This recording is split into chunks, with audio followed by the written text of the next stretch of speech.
stepped off the plane from Washington a couple of hours ago. Matt Frei, good morning to you, Matt. Good morning to you, Matthew.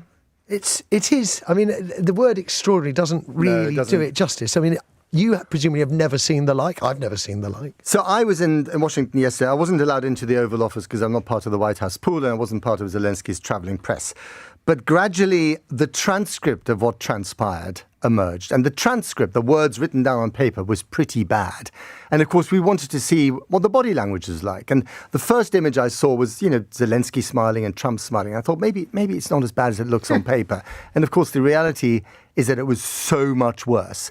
For me, there was a couple of key questions. Was this a trap laid by Zelensky, Yes. so by Trump and by Vance? I suspect it was, especially the way that Vance piled in. Was it for television and ratings purposes? Yes. I mean, forget ratings for a minute, but I think you have to understand with Trump, it's all about the attention. It's all about the limelight. Politics it's all about is getting showbiz noticed. for ugly people. It is. And he achieved that, of course. So when he said rather glibly, rather cynically, that's great TV, of course it's great TV. I mean, it's such a crass thing to say. It's a crass thing to say. It's a terrible thing to say, but it is great TV, and especially great TV if you're watching it on a screen in the Kremlin.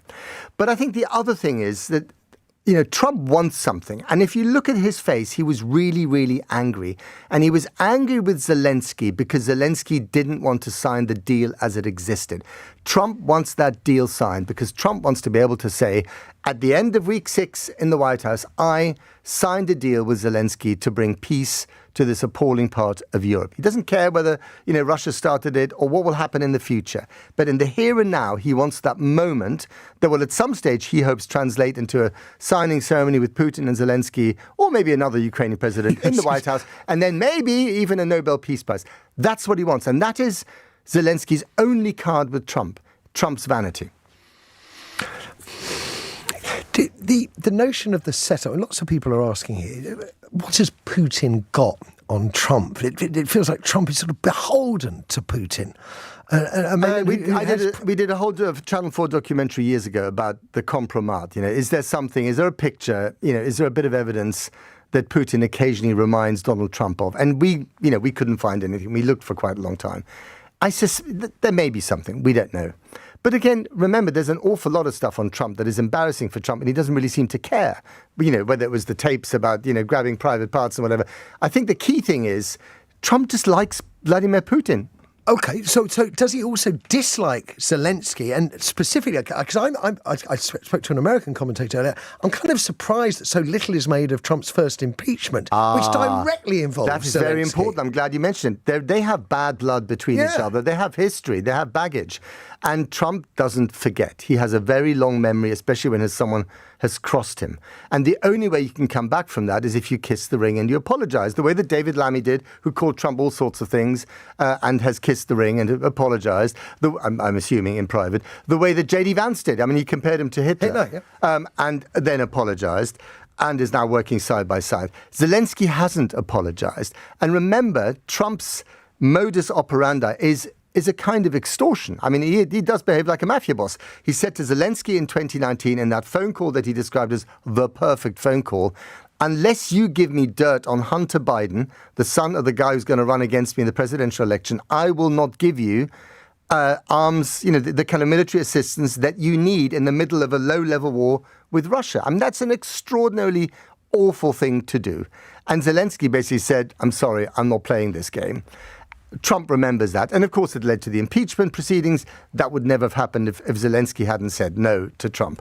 So there is bad blood there. And it all came bubbling out of Trump's mouth in his gestures, through his eye sockets yesterday. It was extraordinary to see this. I mean, both Vance and Trump and Zelensky behaving in their kind of rawest, type, as it were. And of course, Zelensky, I mean, of course, it was undiplomatic the way he responded. And he should have been wiser. The one trick he missed, by the way, he should have had a translator. Because imagine all that filtered through a translator who might even tweak a few words here and there because it slows everything down. That's a great idea. But also, it's normally what happens. But I've interviewed Zelensky, and I must say, I spent an hour with him in the bunker in Kyiv. I really liked the man.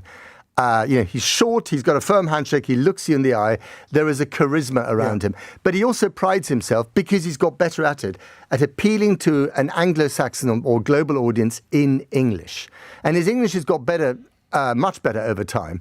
But it's not good enough in the rawness of the emotion to respond to people like Vance and Trump. And I think you could actually see his English disintegrate in the process, and he was clearly enraged by all of it, as he would be. I mean, here was Trump calling him a dictator, Trump calling him as gambling with World War III, when it was Putin who was rattling the nuclear sabers. I mean, it's outrageous stuff, frankly. Of course you're going to get upset. So I was intrigued in the early hours. I was hearing that Trump, with massive support base, the meeting was viewed as a massive result for Donald Trump. What was the atmosphere like in Washington where you were? I mean, it depends. Everything you say about America is true and the opposite. So Trump supporters thought it was great. And I was always struck in the run-up to the elections how many Republicans had really turned against aid for Ukraine, military and otherwise. They thought it was a waste of money. They thought that Zelensky didn't use the money properly, didn't use the weapons properly.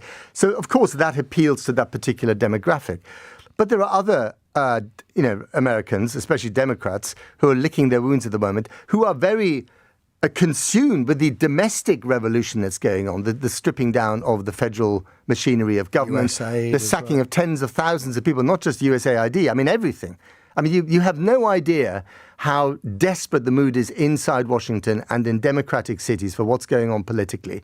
And the two are linked. The domestic revolution that is brought about by a combination of Trump, Vance, and Musk to basically, clean out the stables of the deep state, as they would call them, is directly linked to what they're doing on the international stage. And we have to get used to the idea that this is the new normal. However nice he might be to Keir Starmer on a Wednesday and nasty to Zelensky on a Thursday, this is the new normal. Pleasure talking to you. I won't ask you about Europe's reaction because you've got a 3-hour show to do. 2 hours. 2 hours. 2 hours. Long enough after no sleep. Let me just read out a few more of your thoughts before we hand you over to Matt. So Ursula says Europe should strengthen NATO, not dilute it. With a European army, they should match the USA so they have more of a say about the way to deal with Russia. Kath says, I don't think any trade deal made with Trump would benefit the UK. Why would it? Well, tariffs, if there were no tariffs on steel, that would benefit the UK, relevant to our other international competitors. Steve says, Matthew, enough of the cowering. Following yesterday, Trump is much weaker on the world stage. At home, the majority have turned against him. Yesterday was a protest no shop day. The big stores were empty across the US. Vance is the danger. I have to say, he's a horrible piece of work, in my opinion. Vance is the danger. His intervention yesterday shows his ambition to be the hard man of the far right. Dangerous, vile individual. That's what Steve says, by the way, not me.